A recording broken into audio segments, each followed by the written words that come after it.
ओम।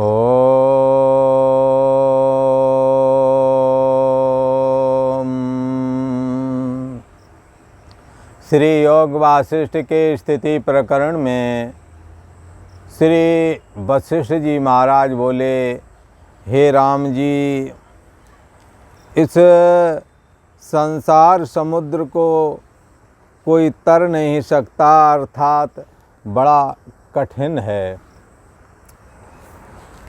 इस संसार समुद्र से पार होने के लिए जो पुरुष शास्त्र का विचार करके बारंबार विचार किया और विचार करने के बाद में संसार के प्रति राग दृष्टि का अंत किया, विषयों में दोष दृष्टि देख करके बाद में विषयों के प्रति, दृश्य जगत के प्रति मिथ्यात्व दृष्टि का आश्रय करके जो निर्वासनिक हो गया है, संसार सत्य करके जो देखते थे, वैराग दृष्टि का आश्रय करके संसार के प्रति आसक्ति कम कर दिए, कम हो जाती है।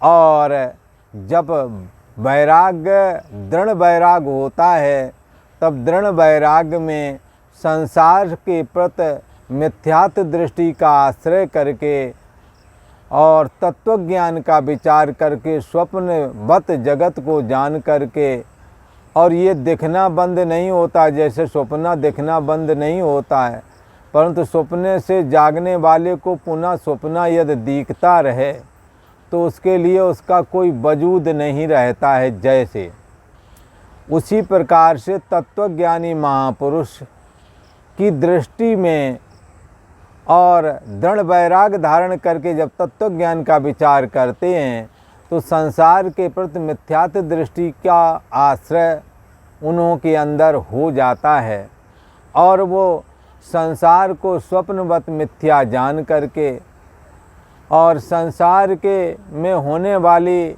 जो जागृत, स्वप्न, सुषुप्ति आदि तीनों अवस्थाएं, बचपना, जवानी, बुढ़ापा आदि, इन सब के प्रति स्वप्नवत दृष्टि का आश्रय करके और एक परमात्म चिंतन में स्थित हो जाते हैं, जिससे कि उनको ब्रह्म साक्षात्कार हो जाता है, क्योंकि उन्होंने अपने मन को निर्दोष और सम बना लिया है और ब्रह्म जो सबके अंदर समाया हुआ है वो भी निर्दोष और सम है।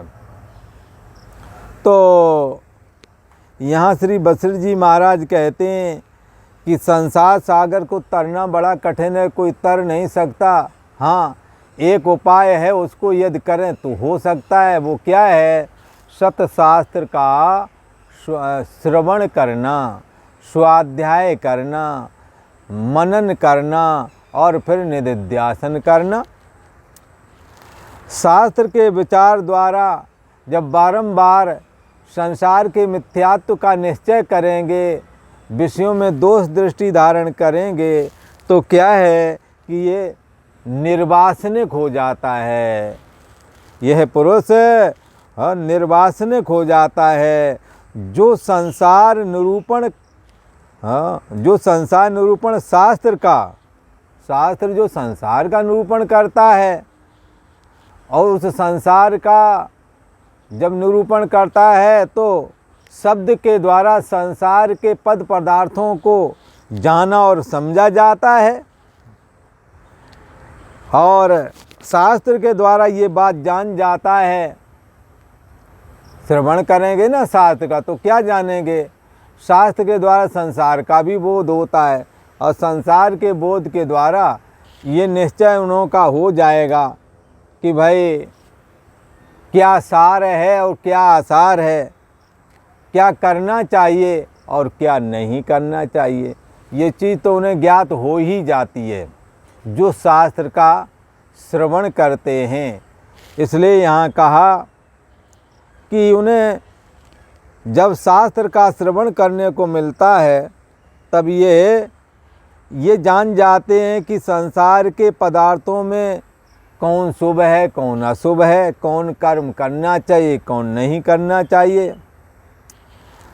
और शुभ कर्मों को कामना युक्त अगर करेगा तो फिर क्या है, कामना कृपणा फल हेतुः, कामना बाद में दुखी ही करती है। कामना निवृत्ति होने के बाद में फिर कोई परमात्मा से नाता नहीं रह जाता है। इसलिए कामना पूर्ति के लिए ना करके भगवत अर्पण बुद्धि, लोक हित की दृष्टि रखते हुए ऐसा करके और धर्म कर्म करें तो वो निष्काम कहलाता है। वो नीचे नहीं गिरने देता, और कामना युक्त कर्म इसे नीचे गिरा देते हैं। जैसे कोई गड़े को जल रूप जान करके स्नान करने के लिए जाए, गड़ा में नीचे पानी होता है गड्ढे में, पर गड्ढे में जब नीचे गए तो पानी तो था नहीं उसमें, तो गिर पड़ता है उसी में।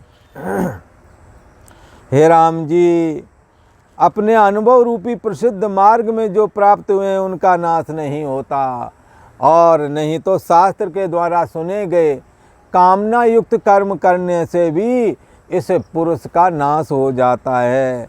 इसलिए कामना रहित होकर के और फलाकांक्षा रहित होकर के कर्म करना चाहिए, जिससे कि क्या होता है, चित्त निर्मल हो जाता है, चित्त निर्दोष और सम हो जाता है।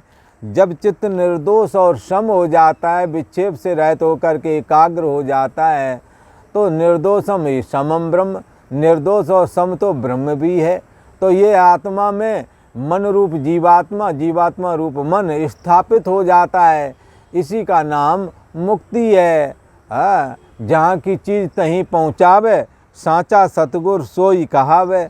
अब जीवात्मा के लिए कहा है आदि शंकराचार्य जी ने, ब्रह्म सत्यम जगत मिथ्या जीवो ब्रह्म ही ना परा।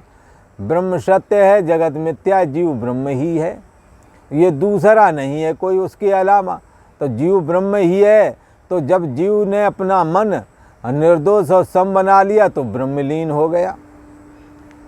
इससे फिर वो क्या होता है, अनुभव रूपी ज्ञान रूपी प्रसिद्ध मार्ग में प्राप्त हुआ जब, तब उसका नाश नहीं होता, और वे सुख से स्वच्छंद चले जाते हैं। क्यों चले जाते हैं, ना काऊ से दोस्ती और ना काऊ से बैर, ना किसी से दोस्ती करता है ना किसी से बैर करता है। राग द्वेष से रहित होकर के इंद्रियां विषयों में जाती हैं और वापस आ जाती हैं। जैसे पथिक सूदे मार्ग में चला जाता है, ऐसे इंद्रियां विषय रूपी मार्ग में जाती हैं और राग द्वेष से रहित होती हैं।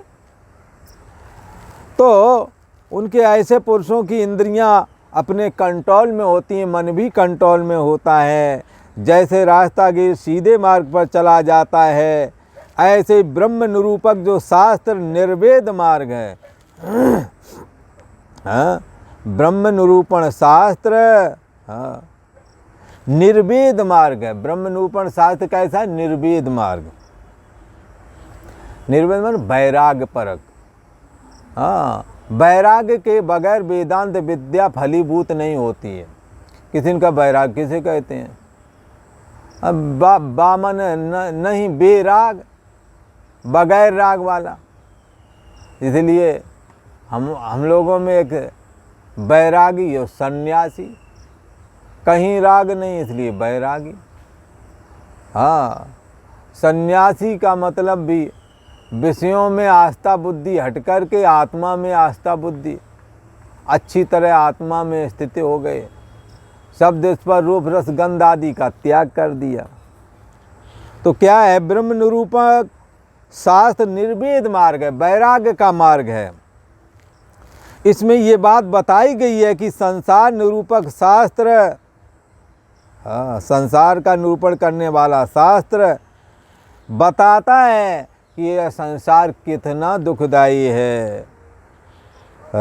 ब्रह्म निरूपक शास्त्र निर्वेद मार्ग है और संसार निरूपक शास्त्र दुखदायक मार्ग है।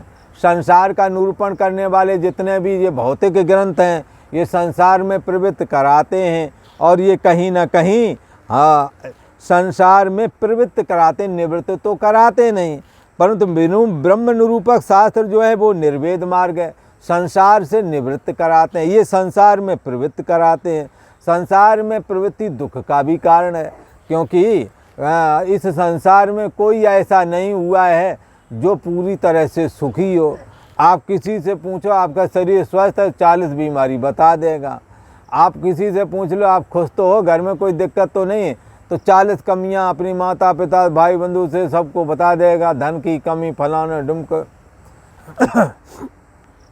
तो क्या है, संसार की प्रवृत्ति में कोई ऐसा नहीं है कि वो सुखी हो सका। उसका कारण क्या है कि कामनाएं अनंत हैं, संसाधन सीमित हैं, धन थोड़ा है, इच्छाएं बहुत हैं।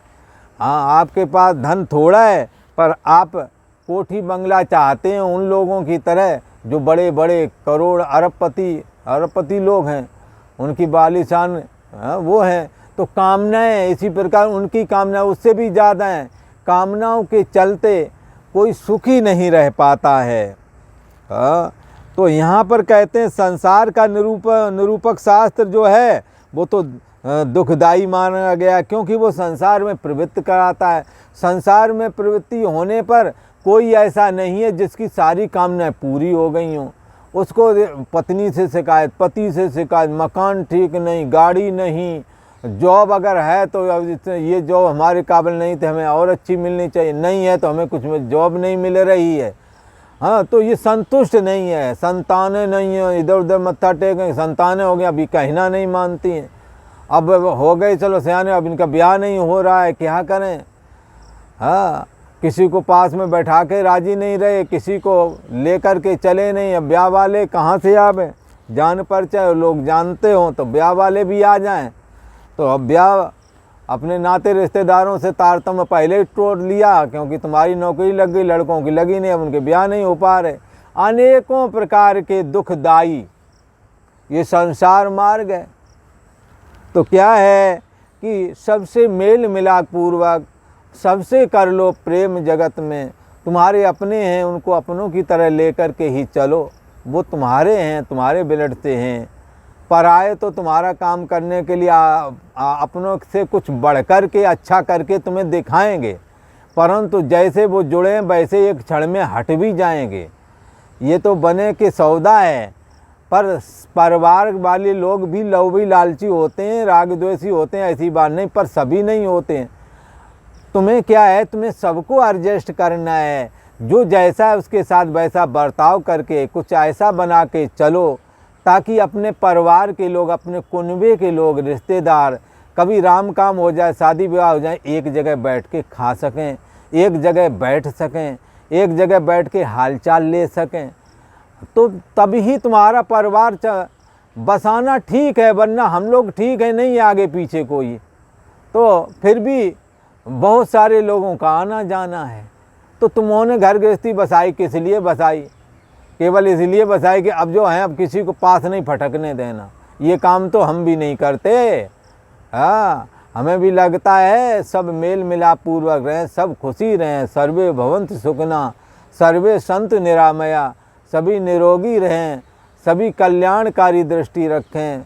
माँ कश्चित् दुख भाग भवेत्, किसी को किसी प्रकार का भी कष्ट ना हो। यदि सभी सुखी रहेंगे तो उनमें हम भी सुखी बने रहेंगे, और सब दुखी रहेंगे तो हम सुखी कैसे रह सकेंगे? भाई तुम सुखी रहोगे तो भी तो हमें भी खुश करोगे, भाई चलो इनके पास भी कोई कमी ना रहे। अब तुम ही दुखी हो तो हमें कौन पूछेगा? इसी प्रकार परिवार के 10 लोगों में तुम बढ़ चढ़ करके ज़्यादा कमाते हो, ज़्यादा बुद्धिमान हो, ज़्यादा तुम्हारी मान प्रतिष्ठा है, तो तुम खुशी रहोगे, अकेले बाकी सब दुखी रहें।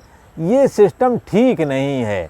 हमें चाहिए सर्वे भवन्तु सुखिनः, हमारा सारा परिवार सुखी रहे, सारा मोहल्ला सुखी रहे, सब लोग सुखी रहें। इसलिए सनातन तो वसुधैव कुटुम्बकम, सारी वसुधा ही हमारा परिवार है, ऐसा मान करके चलते रहें और अभी भी चल रहे हैं। तो किसी को किसी प्रकार का कष्ट ना हो। हमारी तरह हमारे सनातनी जो राजा महाराजा और बड़े बड़े लोग हुए हैं, युद्ध के समय में भी वो बोला करते थे कि पहले तुम पहले तुम हमारे ऊपर वार करो, फिर मैं तुम्हारे ऊपर करूँगा। क्योंकि हमारे राजपूत राजा लोग पहले के जो रहे हैं वो पहले हमला किसी पर नहीं करते रहे, इसलिए वो बोलते थे कि मैं किसी को पहले नहीं मारता, यदि तुम हम पर हमला करोगे तो हम तुम्हें उसका जवाब देवेंगे। तो ऐसे ही आम जनता में भी पहले अपनी तरफ से कोई भी सनातनी पुरुष स्त्री कोई अपनी तरफ से जल्दी से गलती नहीं करना चाहता कि किसी को किसी प्रकार का कष्ट ना पहुँचे। ये संस्कृति सबकी है और ये आपकी जैसे सबके है और सबके लिए है, वैसे आपके परिवार के लिए भी है। और परिवार उसी का नाम नहीं कि सारे लोग तुम्हारे अनुकूल हों। कुछ लोग ऐसे भी होते हैं जो तुम्हारे से मेल मिलाप नहीं खाएगा, उनको भी एडजस्ट करो, उनसे भी मिल के चलो। जैसे यहाँ जंगल है, यहाँ कटीले पेड़ भी हैं और जामुन और आम भी यहाँ हमारे यहाँ है और कीकड़ भी है, सारे इसी झरबेरी भी है।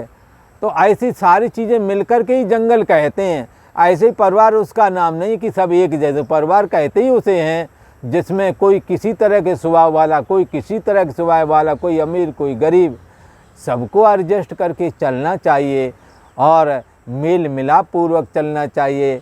और राम काम में अपने फंक्शन आदि में सभी मिल बाँट करके खुशियाँ बाँटें, बाँट के खाएं, दुख में भी एक दूसरे के सहयोगी बने, तभी सुखी होगे। वरना ये नाक सुकेड़े बैठे रहो, तुम भगा दोगे। अथवा जो छोटे भैया हैं वो भी कोई कम नहीं होते हैं, उन्हें भी सभ्यता से और आदर सत्कार करना चाहिए उन्हों का, बड़ों का। हाँ, बड़ों को चाहिए उन्हें प्यार से देखें। तो इस तरह से करोगे तो सुखी रहोगे, वरना परिवार पाल लेने से भी कोई सुख नहीं मिलता। इसलिए यहाँ कहते हैं संसार निरूपक शास्त्र दुखदायक मार्ग है, विचार पूर्वक यदि नहीं चलोगे तो ये मार्ग दुखदायी हो जाएगा। यह जगत असत रूप और भ्रांति मात्र है, जिसकी बुद्धि इसी में है, इस संसार में ही है कि ये पदार्थ, ये सुख मुझको प्राप्त हो जाए, धन पुत्र स्त्री आदि मकान दुकान आदि। इस प्रकार संसार के विषयों की तृष्णा करते हैं राम जी, वो भाग्यहीन हैं, क्योंकि वो चैतन्य सत्ता आत्मा को नहीं जानते। उस संसार को चाहते हैं जो क्षणिक है और नाशवान है। जो ज्ञानवान पुरुष हैं उनको जगत घास और तिनका की तरह तुच्छ लगता है।